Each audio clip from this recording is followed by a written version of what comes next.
sea que te encontres, en Open House tenemos un espacio para vos. Te invitamos a seguirnos en Facebook e Instagram, pero además, si ingresas a nuestra página web, YouTube o descargas nuestra aplicación, tendrás acceso a todas nuestras charlas. Esperamos que tengas una experiencia increíble en la reunión de hoy. Nos vemos la próxima semana.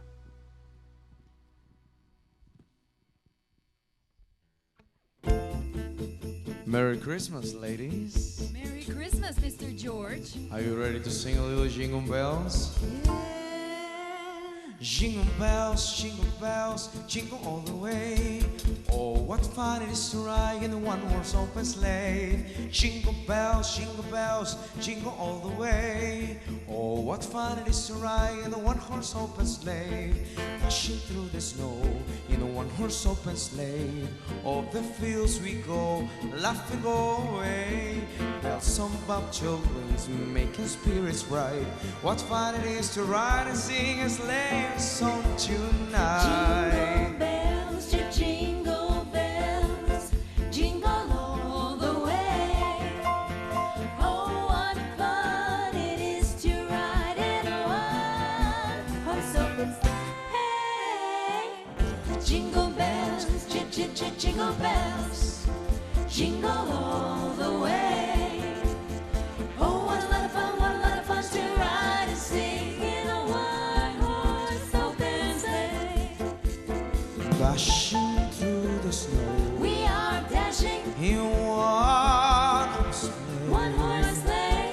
Over the fields we Over the go, fields we go, laughing all the way. all the way. Bells on bobtail rings, making spirits bright. What fun it is to ride and sing a sleighing song tonight. Jingle bells, jingle all the way. Oh, what fun it is to ride in a one-horse. No wonderful hope. Jingle bells, jingle all the way. Oh, what fun it is to ride in a one-horse open sleigh.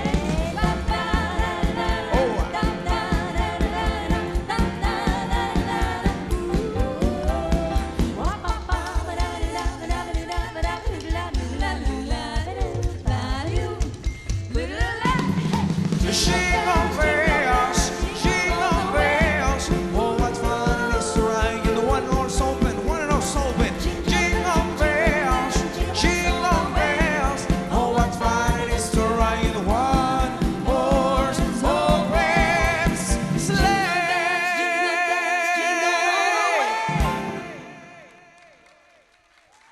Qué bien, feliz Navidad. ¿Qué les pareció? ¿Qué les pareció la banda? Venga, Jorge, muchísimas gracias a Jorge. ¿Cuántos conocen a Jorge? De verdad, muchísimas gracias por cantar hoy esto. Realmente estamos muy contentos. Jorge nos acompaña bastante seguido, entonces, y gracias al resto de la banda. Bienvenidos al Open House. Mi nombre es Leo Rodríguez y formo parte del equipo de voluntarios. Y hoy estoy ansiosísimo, estaba ansioso por este día porque hoy iniciamos Navidad. ¿Cuántos están felices de eso? Bueno, algunos iniciaron en octubre, en noviembre, pero no, oficialmente en el Open House a partir de hoy. Y de hecho me puse este abrigo, vean, tiene una pancita aquí y el resto de la pancita es la mía, ok. Pero ya en enero voy a trabajar con la nutricionista y vamos a hacer algo para remediarlo. Pero sí, me puse el outfit para esta mañana y para esta tarde buenísima.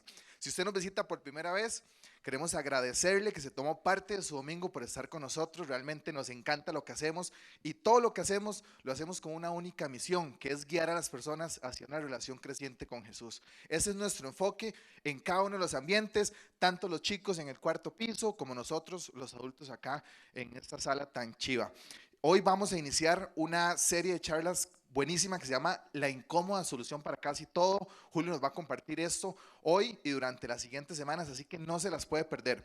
También les comento que tenemos unas colillas de regalo. Entonces, estas fueron diseñadas y hechas por las madres del Centro de Esperanza.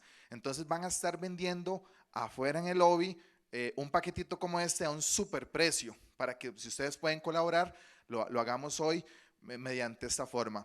Yo creo que vamos a estar acá alrededor de una hora, vamos a cantar un par de canciones, luego Julio González va a venir con la charla, le va a pedir que se ponga de pie, salude al que está a la par y los dejo con la fabulosa banda y nuevamente, feliz Navidad. Bien, yo estoy muy contenta de que usted esté aquí, de que nos decidiera acompañar y de que 1 de diciembre, que es mi mes favorito, sea domingo, porque nos permitió vernos, nos permite reunirnos con gente que queremos cantar, bailar, aprender un montón. Así que yo lo invito a que empecemos esta reunión cantando bien fuerte.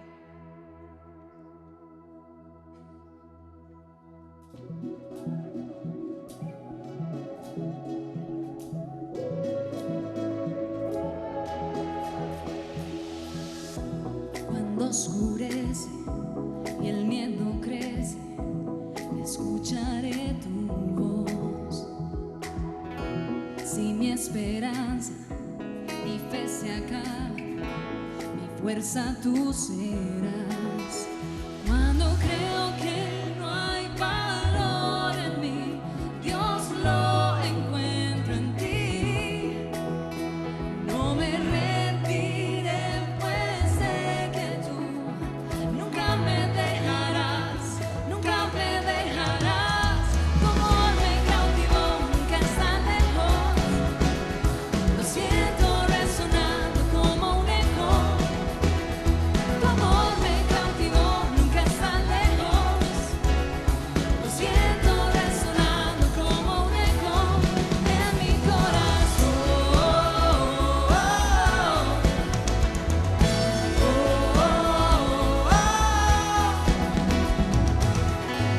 En cada etapa tú me recuerdas tus promesas a mí. No hay quien detenga lo que tú empiezas hasta que llegue al fin. Cuando creo que no hay valor en mí, Dios lo encuentro en ti. No me rendiré, pues sé que tú nunca me dejarás, nunca me dejarás. Tu amor me cautivó, nunca está lejos. Lo siento resonando como un eco. Tu amor me cautivó, nunca está lejos. Lo siento resonando como un eco en mi corazón.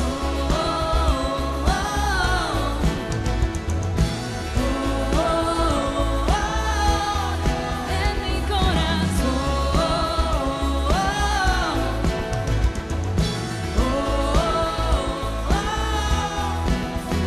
Cuando creo que no hay valor en mí, Dios lo encuentro en ti.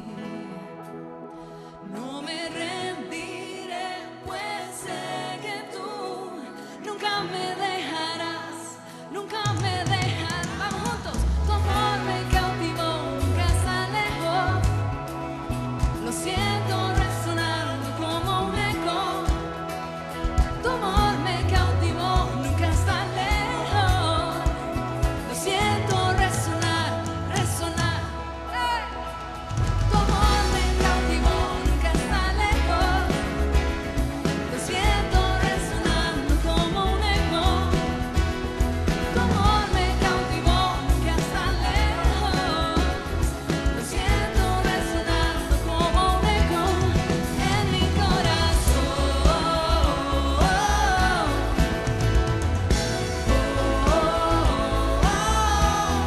En mi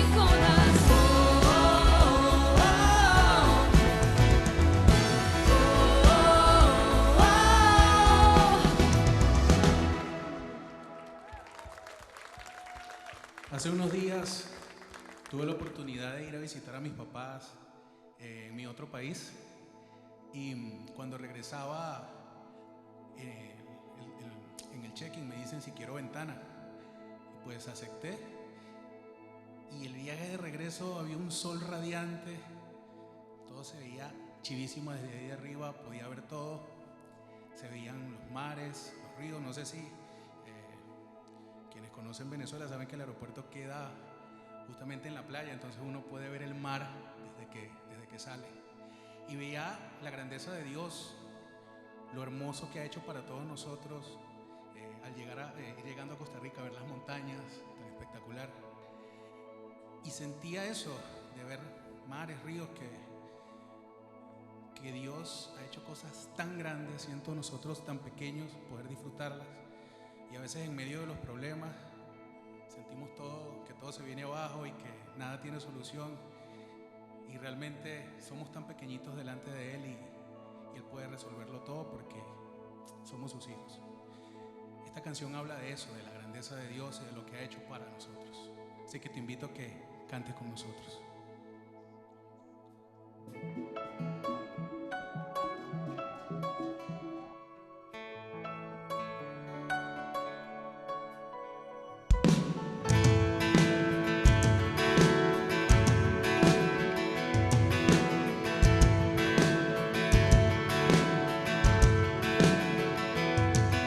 La tierra entera se alegró, vida floreció,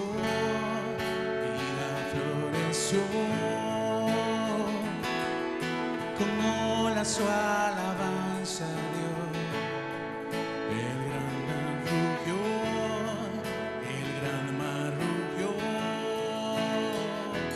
toda criatura canta la canción, un aleluya, solo a ti, mi Dios. Santo, santo, cada estrella hiciste brillar.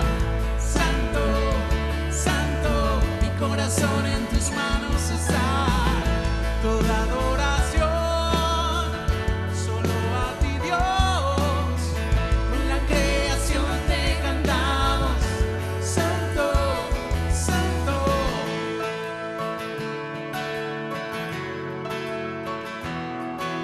No puedo contener tu amor. Celebraré, celebraré.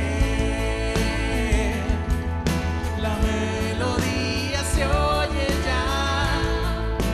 Grande es el Rey, grande es el Rey.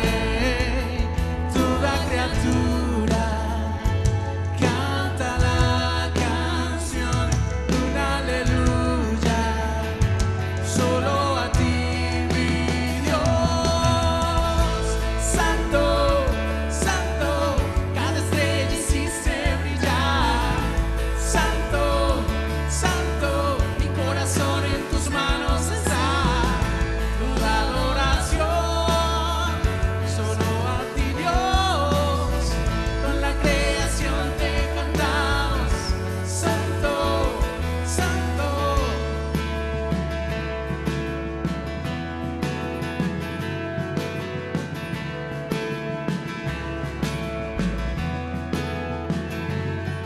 Adora a quien todo nos dio. Adora a quien todo creó.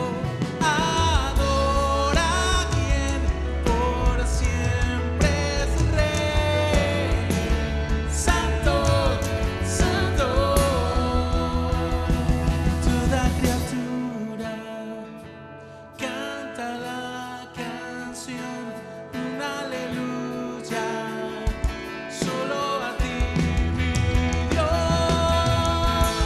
Santo, santo, cada estrella hiciste brillar. Santo, santo, mi corazón en tus manos está. Santo, santo, cada estrella hiciste brillar. Santo, santo, mi corazón en tus manos está. Toda adoración, solo a ti, Dios. Con la creación te cantamos. Santo, santo.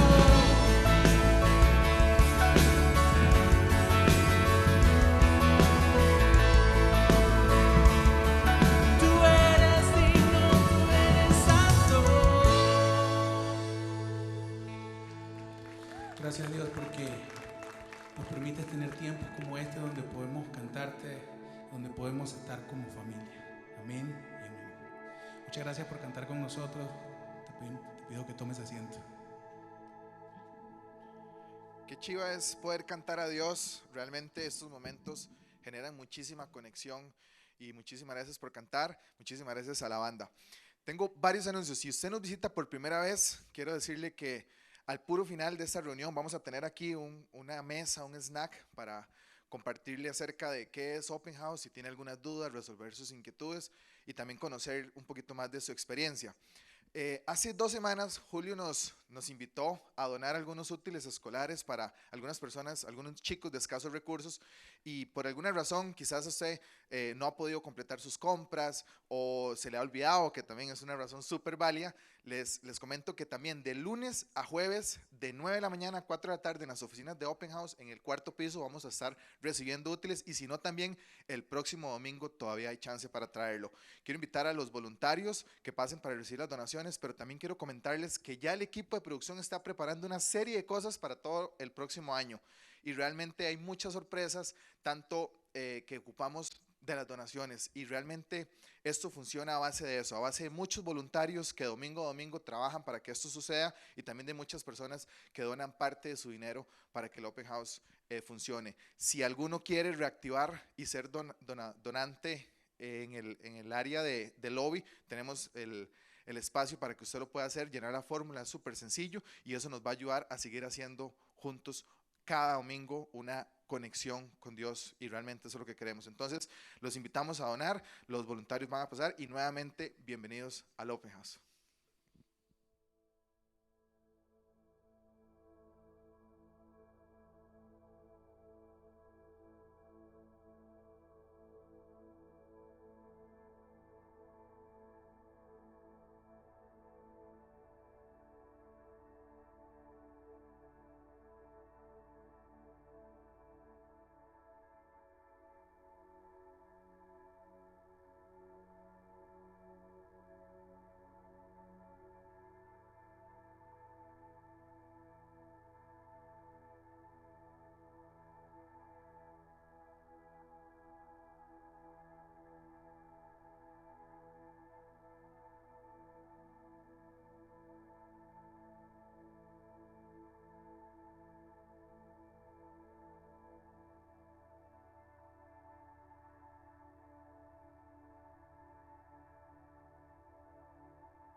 Ya viene la Navidad.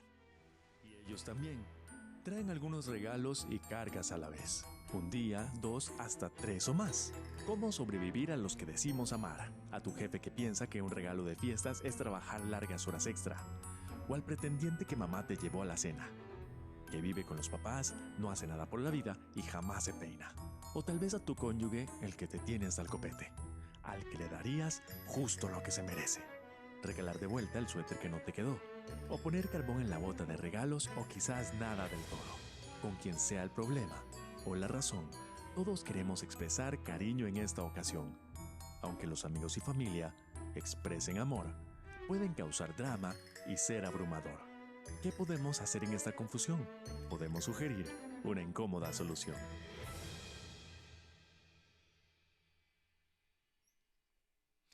Una de las cosas que me pregunto todo el tiempo es por qué será que no más personas o una gran cantidad de personas no quieren ser cristianos. Y cuando me refiero a cristianos no quiero decir católico o protestante, sino seguidores de Jesús. Porque cuando ves las enseñanzas de Jesús son increíblemente buenas, increíblemente atractivas, increíblemente beneficiosas para todo el mundo. ¿Y por qué no todo el mundo quisiera ser cristiano? Y una de las respuestas que me doy a mí mismo es que tal vez nosotros los cristianos hemos hecho un mal trabajo en proyectar lo que significa ser un seguidor de Jesús. Porque de vez en cuando puede ser que te hayas encontrado un momento donde no quieres decirle a alguien que estás yendo a un lugar cristiano a aprender de Dios, o ya no necesariamente te identificas con tu religión católica con la que creciste. Entonces te encuentras como un poco perdido, pero es como un poco incómodo tal vez decirle a la gente que sí, que eres un seguidor de Jesús, que crees en Él. Y por qué no más personas quisieran hacerlo. Yo crecí desde muy pequeño como cristiano y solo cosas buenas y beneficios ha traído a mi vida al ser cristiano. ¿Y por qué no más personas quieren ser cristianas? ¿Por qué no más personas quisieran seguir a Jesús? ¿Por qué no toda iglesia en Costa Rica, en todas partes del mundo, domingos, iglesias católicas, cristiana, evangélica, de cualquier tipo, debería estar llena? Porque ser cristiano es buenísimo, seguir a Jesús es buenísimo. ¿Y por qué no más personas lo están siguiendo? ¿Por qué no más personas quisieran creer en Jesús o seguir a Jesús? Y otra vez, creo que parte de la respuesta es que hemos hecho un muy mal trabajo en expresar lo que significa ser cristianos. Entonces, por las próximas 3 semanas,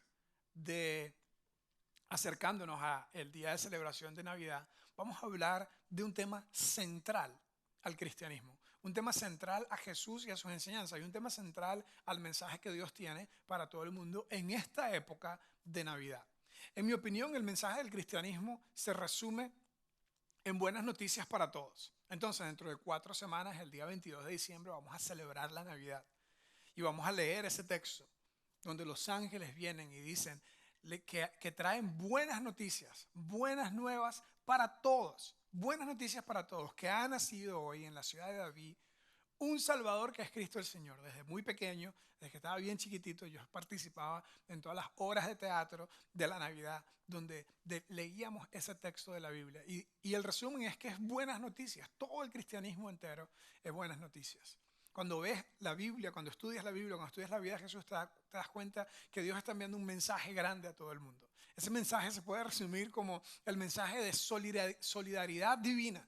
El mensaje de la solidaridad divina de Dios con el sufrimiento humano. Solidaridad divina con el sufrimiento humano, con la persona, con el ser humano y con la vida del ser humano, que a veces está muy llena de sufrimiento. ¿Por qué no más personas quisieran seguir a Jesús, a Dios, que nos da un mensaje de solidaridad, de amor? Ese mensaje se puede resumir en una palabra que es una palabra grande, una palabra que quiero incluso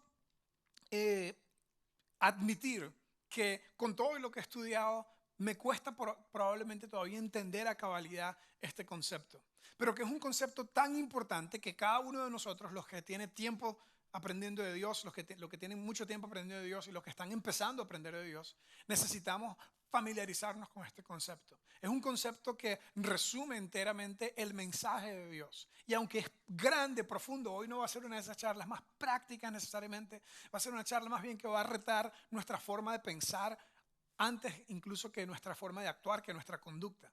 Pero es increíblemente importante que todos los que decimos que seguimos a Jesús, estamos aprendiendo de Él de alguna forma, nos familiaricemos con este concepto. Y el concepto se resume en una sola palabra: gracia. Gracia.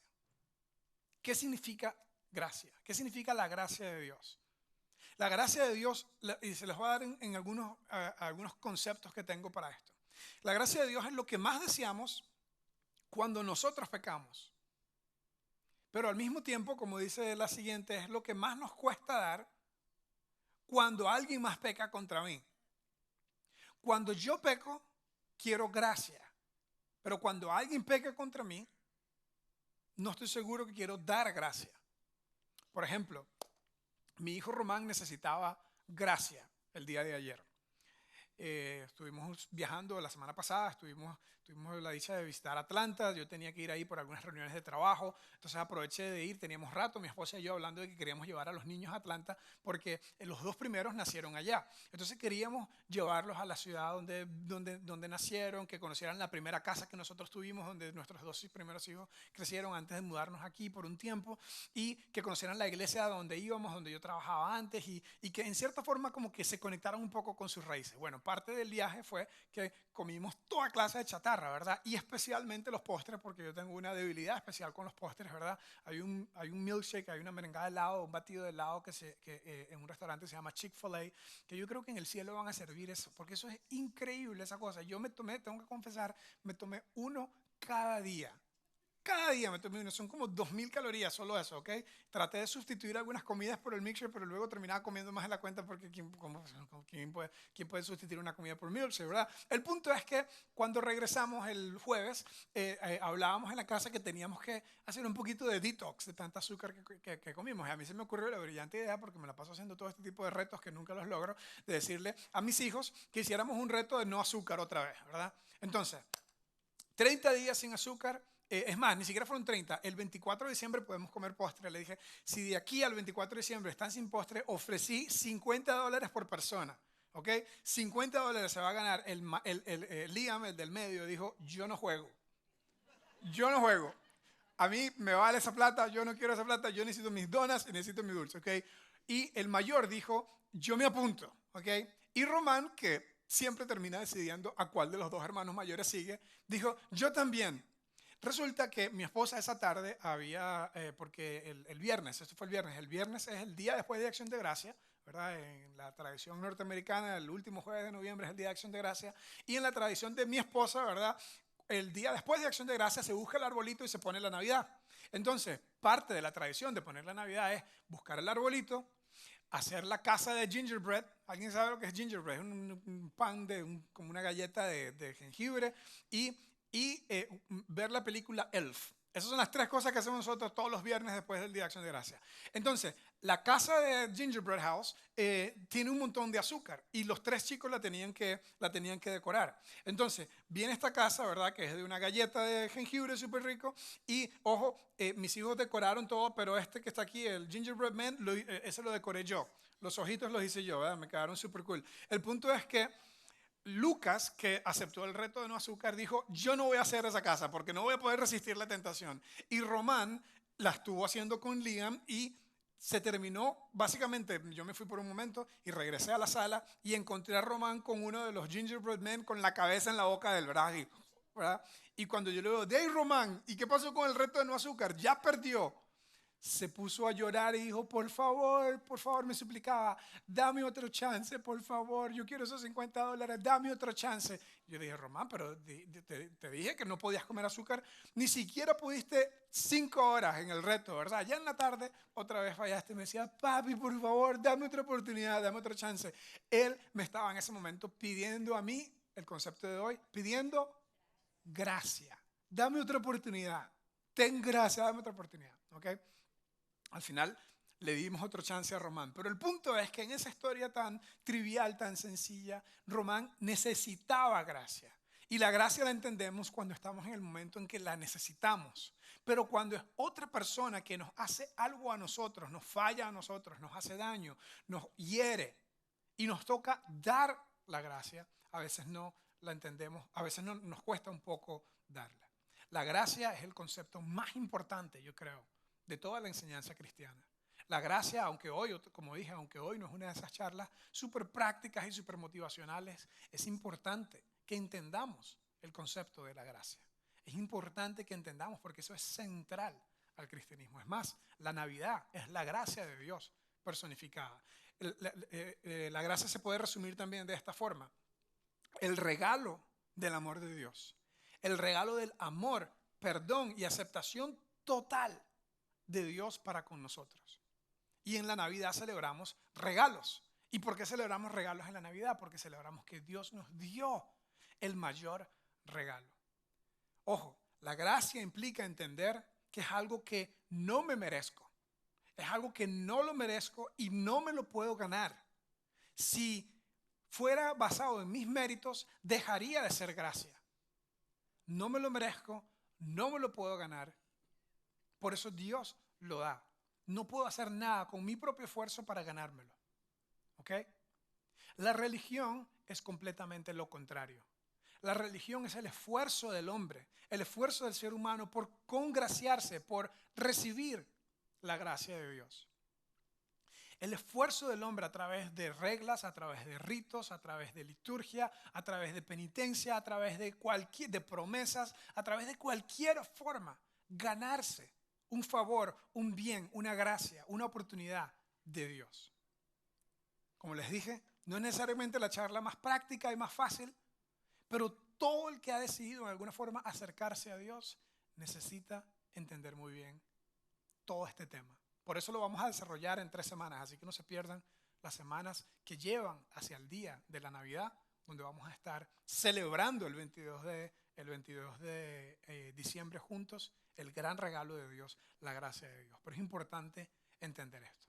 Es más, tengo 4 puntos que me van a servir básicamente de guía para toda esta semana. Esto es todo lo que vamos a estar hablando en esta semana. En el principio Dios nos dio su gracia desde la pura creación. Ahorita voy a hablar rapidito un poco de eso. Con Jesús, Dios encarnó su gracia, su favor, su regalo no merecido. Lo encarnó en Jesús, y cada vez que recuerdo la palabra encarnación, no puedo evitar recordar a Nacho Libre. ¿Alguien vio Nacho Libre? Se enamora de una monja que se llama Encarnación y le escribe una canción y le canta una canción, y la canción se llamaba Encarnación, ¿ok? Nadie vio Nacho Libre aquí, por lo visto. Bueno, buenísima la película, se la recomiendo también. Lo cierto es que en Jesús Dios se encarnó, Dios se hizo hombre, Dios se hizo persona, se hizo ser humano, como tú y como yo, encarnó su gracia. Y lo que nos queda a nosotros al entender estos conceptos es que debemos recibir la gracia de Dios y que debemos dar a otros la gracia de Dios. Y ojalá que Dios nos ayude hoy y las próximas 3 semanas al desarrollar este tema, para que podamos al menos comenzar a poner las bases de este concepto tan poderoso y tan grande en nuestra vida. Porque es precisamente el no entender este concepto el que mantiene mucha gente alejada de Dios. Es precisamente el cómo en las religiones, cómo muchos de los líderes religiosos no han entendido este concepto que mantiene a la gente a distancia. E incluso es parte de lo que nos puede mantener a nosotros en un malentendido acerca de Dios. Pero no podemos entender la gracia de Dios si no entendemos el pecado en nosotros. Parte del problema de que no entendemos la gracia de Dios es que al habernos alejado porque la iglesia era muy regañona o era un poco, nos hacía sentir culpables, ¿verdad? Íbamos a la iglesia y el rezo, parte del rezo decía, por mi culpa, por mi culpa, por mi gran culpa. Y en cierta forma como que pues dijimos, ¿sabes qué? La verdad, soy culpable, pero ya ni me importa, y como que nos alejamos un poco. Y parte de ese problema es que nos hizo tener un mal entendimiento acerca del pecado. Y si no entendemos bien el pecado, no vamos a entender bien la gracia de Dios. ¿Okay? Lo que puse aquí fue, nos cuesta entender la gracia de Dios, nos cuesta entender la gracia porque no entendemos el pecado. La mayoría de nosotros no entendemos el pecado. La mayoría de nosotros vemos el pecado como un error. La mayoría de nosotros vemos el pecado como un pequeño error. Y un error te hace sentir más como un accidente. ¿Okay? Un accidente es algo básicamente, no tenía la intención, lo hice, ¿verdad? Fue como que me volteé y tropecé algo y se cayó y lo rompí. Fue un accidente, no es culpa de nadie en realidad. O un simple error, ¿verdad? Como cuando te equivocas en una suma, ¿verdad? Estás en el supermercado y te equivocaste en la suma, o la persona se equivocó y tienes que darle de regreso dinero porque él se equivocó, cometió un error humano. El pecado es mucho más grande que eso. El pecado es mucho más grande que eso. El pecado es mucho más grande que un error. Y si nosotros vemos el pecado simplemente como un error, y esa frase que decimos, todos somos pecadores, y que la utilizamos básicamente para minimizar la seriedad del pecado, creo que podemos estar en riesgo de no entender la grandeza de la gracia de Dios. El pecado no es solamente un error. Déjame mostrarte una definición que saqué. El pecado para mí es la falta, y según lo que entiendo a través de la Biblia, es la falta, carencia, desobediencia de pensamiento, palabra, acción y omisión. Es decir, que sí, todos somos pecadores, pero eso no debe ser una frase de minimizar el pecado, sino más bien maximizar la gracia de Dios. Que aunque todos somos pecadores, porque todos en algún momento tuvimos una falta de nuestro propio estándar de conducta, de nuestro propio estándar de creencia, todos en algún momento no hemos logrado llegar a algo que nosotros mismos creíamos que era lo correcto. Todos en algún momento hemos sido desobedientes, hemos hecho algo que era contrario a lo que creíamos, sea de pensamiento, de palabra, de acción o de omisión. Es decir, toda persona tiene en común que somos pecadores. Pero eso es algo muy grande. Eso es algo muy serio.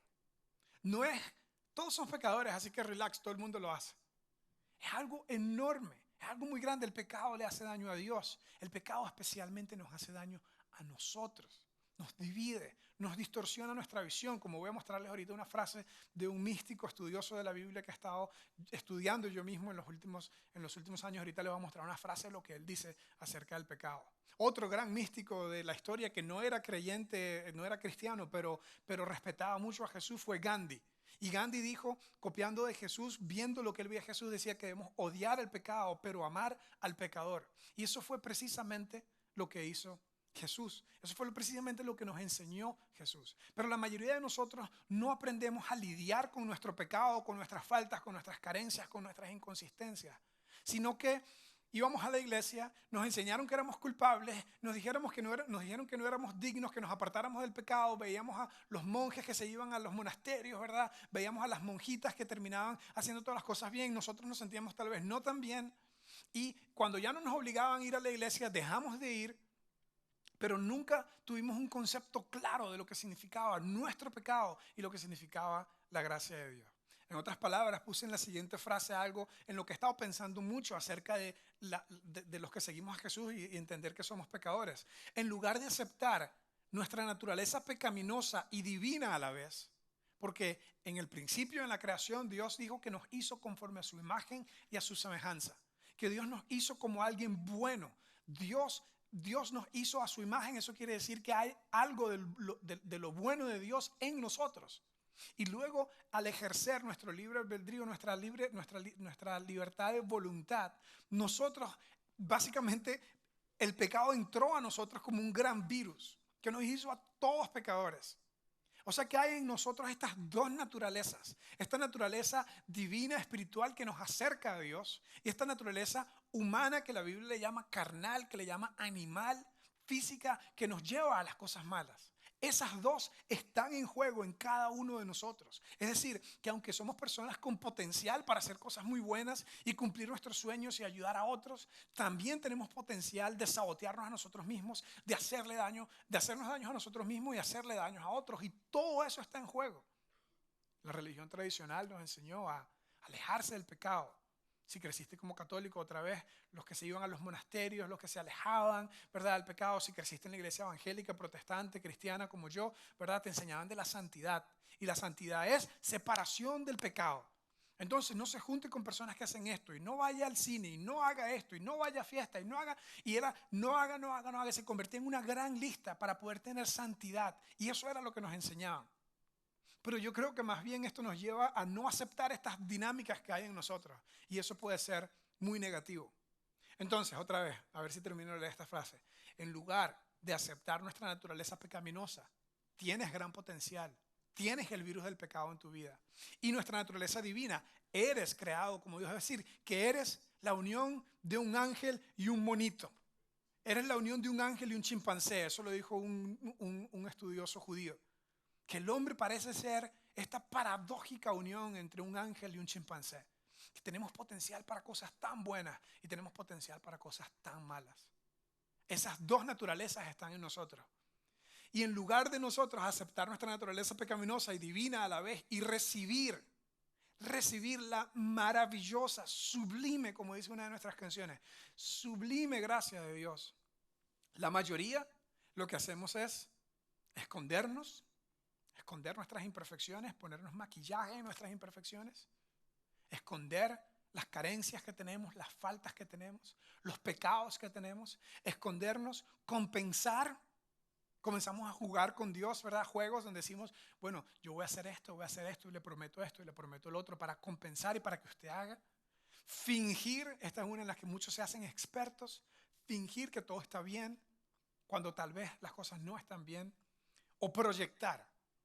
Cuando vemos a una persona haciendo algo incorrecto y nos enoja grandemente, pero sabemos que nosotros mismos hemos sido culpables de eso, que somos inconsistentes en eso también. Y la mayoría de las personas, cristiano o cristiano, católico, protestante, sagrado, secular, la mayoría de las personas viven cuando no han entendido, cuando no hemos entendido el concepto de la gracia de Dios y el concepto del pecado, la mayoría vivimos escondiendo, compensando, fingiendo y proyectando.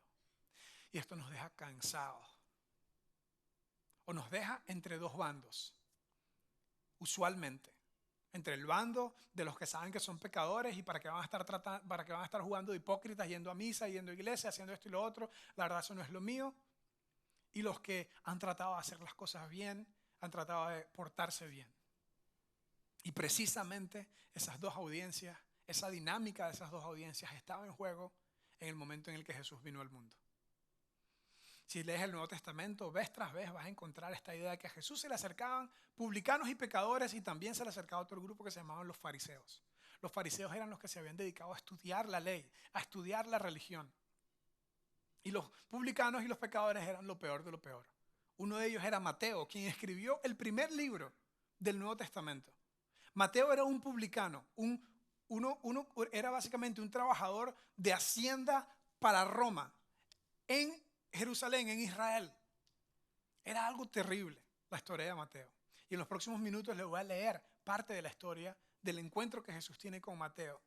Y cómo estos dos grupos, los que se creían que eran muy buenos, los fariseos, y los que sabían y aceptaban, eran autoexiliados. Unos estaban llenos de autojusticia, los fariseos, y otros estaban llenos de autoodio o alguien le llamó autoexilio. Se habían separado a sí mismos de los buenos porque sabían que ellos eran malos. Los publicanos era un trabajo terrible el que ellos tenían, y especialmente para alguien como Mateo. El nombre original de Mateo, el nombre que le dieron sus padres, el nombre hebreo de Mateo era Leví. Leví.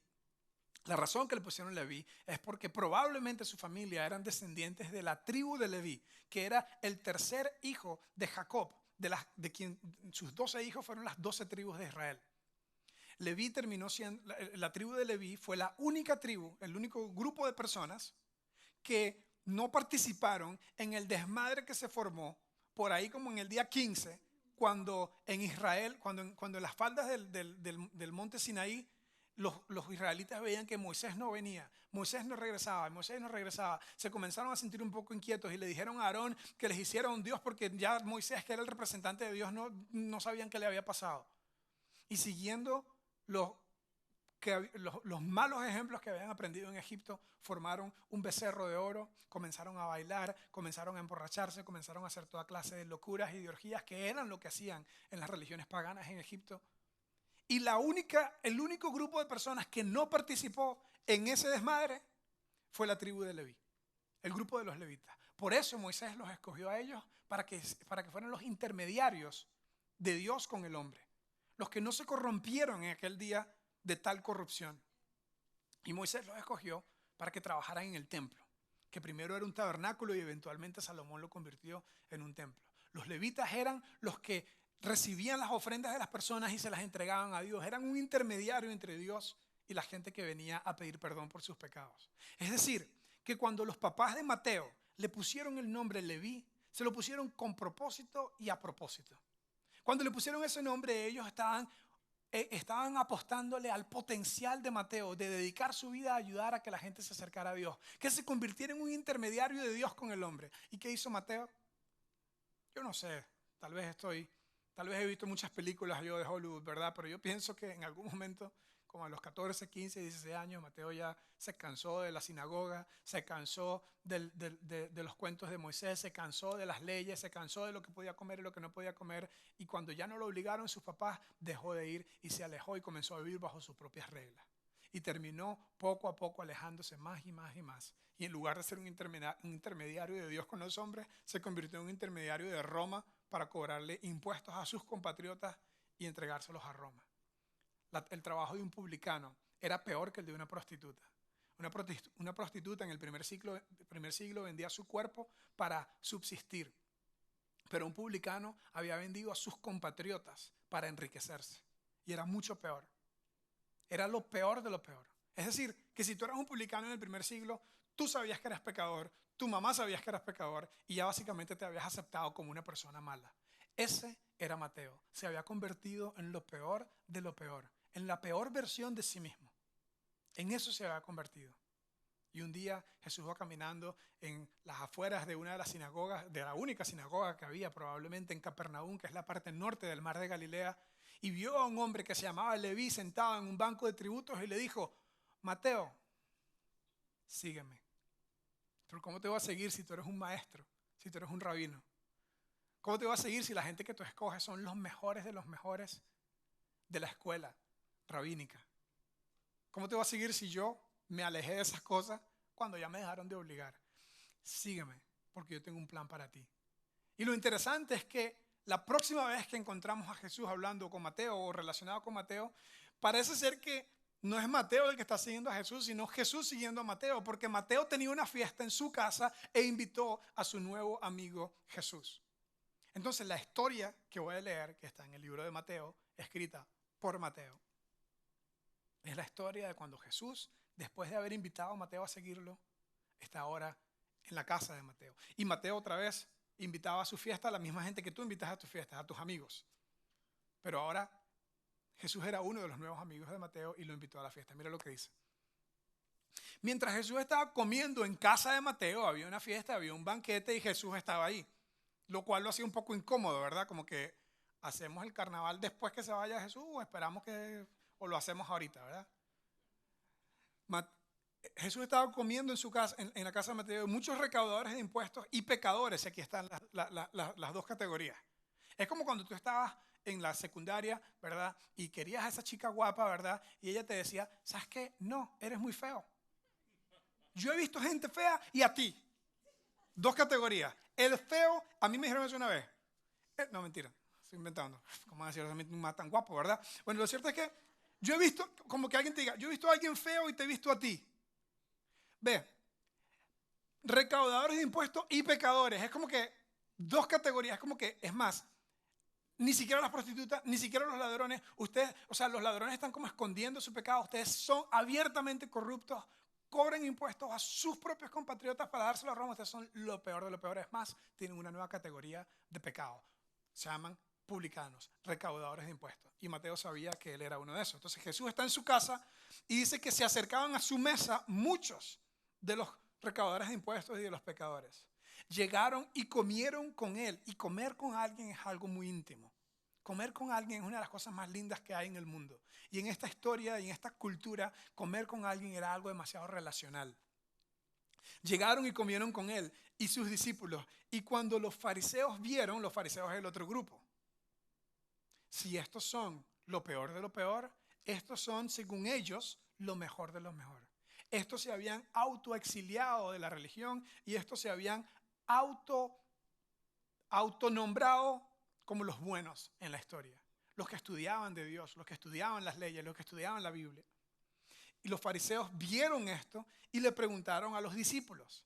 Le preguntaron, ¿por qué come su maestro con recaudadores de impuestos y pecadores? ¿Cómo se siente? Este más de Dios. Estos ni se lavan las manos, estos comen cerdo, estos no vienen a la sinagoga el sábado, estos no hacen nada de lo que tiene que hacer un buen niño judío, no lo han hecho desde hace mucho tiempo y son lo peor de lo peor. Ellos son pecadores, su mamá sabe que son pecadores. ¿Por qué Jesús se sienta a comer con ellos? Porque Jesús no se separa del pecado, porque Jesús no se aleja si Él dice que Él es de Dios, si Él dice que Él es Dios. ¿Por qué hace esto? Y Jesús, al oír esto, les contestó. Y ahora la respuesta de Jesús es un poco dura para Mateo y sus amigos. Porque Jesús dice, no son los sanos los que necesitan médicos, sino los enfermos. A lo cual Mateo diría, wow, suave. O sea, tampoco así como que enfermo. Vamos a respetarnos, Jesús. Yo sé que nos acabamos de conocer, yo sé que yo tengo mucho rato. Pero ve qué interesante. Ante la vida de pecado de los publicanos y los pecadores que seguían a Jesús, Jesús no dijo como que, vean, fariseos, la razón que yo como con ellos es porque no quiero que me suban los impuestos. La verdad, no son tan malos así como ustedes dicen. Jesús no justificó el pecado de ellos. Jesús más bien dijo, no son los sanos los que necesitan médicos. Me imagino que cuando dijo sanos, refiriéndose a los fariseos que pensaban que ellos eran los que estaban sanos, yo me imagino a Jesús haciendo comillas con los dedos. No son los sanos, ustedes los sanos, lo que necesitan un médico, sino los enfermos. Entonces, inmediatamente inmediatamente Jesús básicamente admite lo que los publicanos ya habían admitido, lo que los recaudadores de impuestos ya habían admitido, es que ellos son pecadores y que el pecado nos enferma, que el pecado los tenía a ellos enfermos. Jesús básicamente reconoce el pecado de ellos como lo que es, algo grave que los alejaba de Dios. Y dice, no son los sanos los que necesitan médicos, sino los enfermos. Y luego le dice a los fariseos, pero vayan, los manda. Ahora, ellos eran la ley, ellos eran lo mejor de lo mejor. Nadie los mandaba a ellos mandaban a la gente. Vayan y aprendan. Y le dice, aprendan. O sea, estos más, su trabajo era aprender. Se le habían pasado toda la vida estudiando la ley de Moisés, todas las interpretaciones, todas las posibles interpretaciones de la ley, era lo que habían hecho con toda su vida. Vayan y aprendan. Los mandó a estudiar una profecía. Esta profecía se encontraba en la Biblia hebrea, en el Antiguo Testamento, en el libro de Oseas, en el capítulo 6. Y Oseas es una ilustración maravillosa de la gracia de Dios también, donde el pueblo de Israel, la gente de Israel peca y peca y peca, y Dios lo ilustra como una mujer que fue y cometió adulterio y se alejó completamente, pero mandó al esposo a ir a buscar a esta mujer y a perdonar toda su infidelidad que ella había cometido. Y en ese libro dice, lo que les pido de ustedes es gracia o misericordia, compasión y no sacrificios, obediencia. Porque no he venido, y Jesús reitera, porque no he venido a llamar a justos. Yo creo que hizo otra vez con los dedos. No he venido a buscar justos, como ustedes que se creen que son justos, sino a pecadores. O sea que en 2 toques Jesús le dijo a Mateo y a su combo, ustedes son enfermos, necesitan médico y ustedes son pecadores. Y ustedes que se creen que son muy buenos, tampoco están muy lejos. Puso a todo el mundo en el mismo nivel, en el nivel de pecadores. Y yo creo que esto es increíblemente importante para entender la gracia de Dios. Dios ve el pecado como algo terrible, como algo que nos hace daño a nosotros, le hace daño a Él, le hace daño a la gente a nuestro alrededor. Y quiere que aprendamos a verlo como Él lo ve. En los últimos 6 meses más o menos he estado estudiando a un nuevo teólogo, es un sacerdote católico que se llama Richard Rohr. Y estoy súper impresionado con las cosas que estoy aprendiendo de él. En estos días estaba leyendo uno de sus artículos y leí esta frase. Dice, la razón que Dios no quiere que pequemos es porque al pecar dejamos de vernos como Dios nos ve. Él dice que Dios nos ve como alguien que sí es pecador, pero como alguien también que está creado a la imagen de Dios, como un hijo que Él ama. Y que cuando nosotros pecamos no nos sentimos como hijos amados. Que cuando nos pecamos en cierta forma, dice él, que el pecado causa auto-odio, auto-rechazo y eventualmente autodestrucción.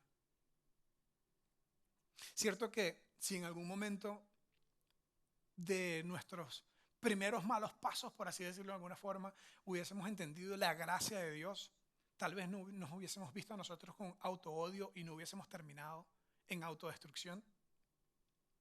Cierto que el pecado, y todos hemos visto a nuestro alrededor, en algún momento lo hemos vivido nosotros mismos, el potencial que tiene el pecado de destruir todo lo bueno que Dios quiere hacer. Y Richard Rohr termina esta frase diciendo una que es aún más linda todavía, dice, pero el amor de Dios es tan total, y esa frase en el idioma español parece ser un error gramatical, ¿verdad? O es total o no es total, pero no existe tal cosa como tan total. Y él usa esa frase para referirse al amor de Dios, la gracia de Dios, que es tan total, tan completo, tan lleno, tan grande, que incluso está dispuesto a usar tu pecado y mi pecado para acercarnos a Él. Que sí, la vida que Mateo había escogido no era lo mejor para él, pero Jesús quería sentarse a comer con él. En otras palabras, el pecado es algo terrible, pero al mismo tiempo es el prerequisito. Es el prerequisito para experimentar la gracia de Dios. El cristianismo entero, el mensaje de Dios, el mensaje de la Navidad que estamos empezando este mes, se resume entero en buenas noticias. Se resume entero en estas buenas noticias de que el pecado es el gran problema y Jesús es la gran solución. Su gracia es la gran solución. De que nuestro pecado nos aleja de Él. De que nuestro pecado nos nos separa de Dios, pero su gracia me atrae a Él. Y esto nos deja otra vez, o nos invita, nos llama a reflexionar en cuál bando estamos. Si estamos en el bando de los fariseos, son las personas que crecieron yendo a la iglesia, que hicieron las cosas bien, que siguieron todas las reglas, que les dieron una clase de pureza cuando estaban en la clase de jóvenes, les dieron un anillo, ¿verdad? Que decía, este anillo representa tu pureza y tu pureza no la puedes entregar a nadie. Eso significa que la Biblia enseña, ¿verdad?, la castidad hasta el matrimonio, ¿verdad? Y un porcentaje pequeñito de los que estamos en un grupo como este, ¿verdad?, dijeron, yo voy a hacer todo lo que Dios dice, ¿verdad? Y no abrieron la lonchera antes de recreo, hicieron todas las reglas, las siguieron. Y luego está otro grupo, ¿verdad? El otro día un amigo tico, ¿verdad?, dijo, a ese mal le dicen carne molida. Y yo, ¿cómo eso carne molida? Solo para torta sirve. Una persona que se jalaba muchas tortas, que era evidente que ya había vivido una vida con muchos problemas. Y tal vez tú estás de este lado, del lado de los recaudadores de impuestos, del lado de los que saben que son pecadores, su mamá sabe que son pecadores, todo el mundo sabe que son pecadores.